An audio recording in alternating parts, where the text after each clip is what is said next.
Et si l'année prochaine, le 1er novembre, au lieu de flâner en famille, il fallait être au travail?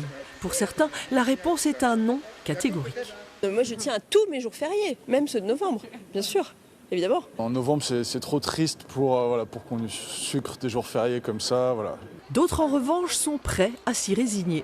Personnellement, ça ne me dérange pas de travailler gratuitement une journée pour les EHPAD, pour la Sécu. On vit de plus en plus vieux, on a de plus en plus de maladies un peu particulières, neurodégénératives. Donc il faut aussi prendre soin de nos vieux. À Plourin-les-Morlaix, le maire ne sait pas encore comment il va financer l'EHPAD municipal l'année prochaine. Il a déjà supprimé des postes, notamment dans l'animation, et les résidents l'ont bien ressenti. On a une animatrice qui est là une fois ou deux par semaine, c'est tout. Il y a beaucoup de choses qui ont disparu. Ça diminue tout doucement.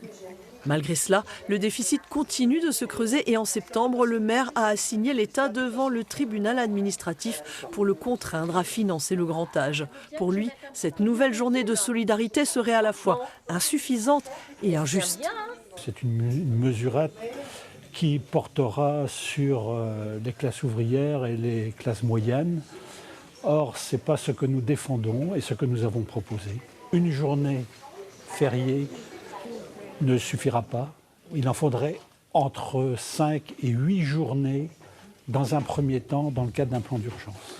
Travailler un jour férié de plus rapporterait 2,5 milliards d'euros par an quand il en faudrait au moins 10 ou 12. Et cela sans compter les 100 000 places supplémentaires en EHPAD qu'il va falloir créer dans les 5 prochaines années pour faire face au vieillissement de la population. Dans le café, ce